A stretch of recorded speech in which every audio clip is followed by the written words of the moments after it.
याद लैके जान क्यों इतने मां मैं नहीं समझता कि कमजोर ने किसी को क्यों इजाजत देते हो कोई बंदा आगे कुछ सच में इलाके जो आगे मैं इलाके का नाम नहीं लेना चाहता ठीक है मेरी मन में इन्फॉर्मेशन आई है कि लाहौर के इलाके के 3 लोग इतने आते हैं मंशियात नैन भी आते हैं मंशियात बेचर भी आते हैं ये यार कोई तरीकेकार नहीं है तो तुम्हारी मां भैन रहती है उस बना तो मैं बच्चियां स्कूल जाती हैं लिहाजा एडे कमजोर ना हो मैं नाल जिसे मेरी मदद की लोड़ पएगी मैं अगे बढ़ावा बहुत सारी गल्लां ऐसियां ने जिहड़ियां मैं ओवर स्पीकर नहीं कर सकता लेकिन वो सियाणे कहते हैं कि समझदार का इशारा काफी होता है तो मेरा इशारा है कि मैं तुहाडे हर तरीके के नाल इस बुराई को खत्म करो वरना ये कॉन्सिक्वेंसेस दे रिटायर्ड इन्होंने कहते हो ठीक नहीं होंगे मंशियात वालों की सपोर्ट करने के मतलब तुहानू सारी गल समझा दी है सारे पिंड वाले भी सुन रहे हैं वकील भी सुन रहे हैं कि मेरे को किसी बंदे की सफाई लैके नहीं आना जनाब मकान किराए दिता नहीं पता मंशियात नहीं भेजता ये जनाब को सौदा दिता नहीं पता मंशियात नहीं भेजता ये सवारी दी है हूँ मेरा ख्याल है कि मैं अपना पैगाम बड़े आसान तरीके बार बार समझा दिया है कि मंशियात के मतलब क्यों कपड़वाई मेरी कोई टीम का मैंबर तुम समझ लो कि गद्दार है होते ना गद्दार होते हैं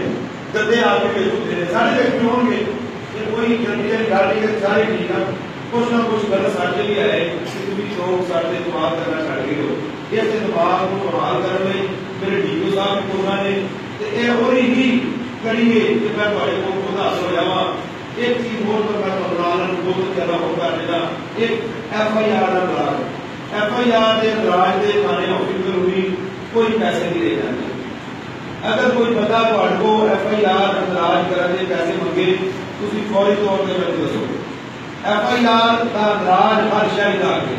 लेकिन डाउट होंगे डाउट शायद सुनाएगा डाउट असं कहने अपनी जमात को उस बंदे को जो झूठी जी काट पा के सवेरे टुरदा है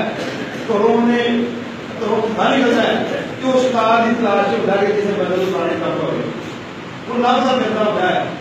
कोई किसी गरीब आदमी तुम्हारे काम के आया उन्होंने ला लिया फिर वो आ जाना है तो तुम्हारा आकर कहना यार ऐसे जो मेरा क्लास का मेरा पढ़ता रहे तुम बाहर हो तो बाहर का आते हैं मैंने आगे अंदर आ कहना जी सारा बड़ा ही गरीब आदमी जनाब होता है बड़ा गरीब वो जनाब मदद कर रहा है कि मुझे अल्लाह राजी करा तो मुझे घाटे से मुझे सवाल करना मेरी नीयत होनी है कि यार नहीं मैं गरीब की मदद करा उन बाहर जाके ना यार ऐसे मुझे पैसा में मेरा भाईदार वो गरीब आदमी की करेगा अपने घर के भांडे बेचेगा अपनी इज्जत बेचेगा सूद में पैसे देगा क्योंकि वो मजबूर है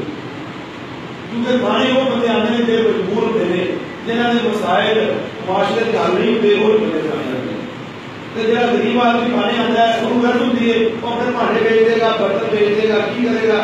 मेरे नाम के पैसे वो क्राउड उस गरीब आदमी को देगा मैनू अंदर आके दसेगा कि नहीं जनाब बड़ा गरीब आदमी है मैं अपनी सोच को होवांगा वो अपनी सोच को करेगा तो हर को गड्डी जब पेट्रोल भी पाएगा घर दाल ना पकी है तो अंदर मैं कोशना रोटी खानी मुझे कोशना रोटी पाओ मेरे मोबाइल से बैलेंस पाओ तो मेरे मेरी खास है कि ऐसे टौका का सहारा लेना चाहिए थाने आवाम ने बने में मत ख्याल करो कि मेरे नाम फलाना बंदा थाने जाएगा तो मेरी गल सुनी जाएगी बिल्कुल गलत कर दे मेरे नजदीक मेरे थाने के दरवाजे 24 घंटे खुले ने जो मर्जी तशरीफ लियाओ लेकिन क्राइटेरिया हो ये कि तुम मजलूम हो जुलम हो जाओ तुम हक दे हो मैं जो बंदा हक दे किसी सिफारिश की किसी पैसे की कोई लोड़ नहीं कहते विसाखी का सहारा लेना चाहते हो साढ़े माशरे के बाद किस्म की ट्रेंड पाया जाता है थाने जाना होता है कर यार कहना बंदा थाने ना करेंगे फिर उसको बंदे को जाएगा बंदा कहता यार मैं उठनी है मैं सवेरे आऊंगा अगर जो अच्छा बंदा अच्छे बंदे भी देते हैं जो अगर जो अच्छा बंदा तो थोड़ा साथ देगा लेकिन अगर कोई डाउट है जो थोड़ा बेड़ा गर्क कर देगा तो जी मेरी नेकी है वो भी खराब कर देगा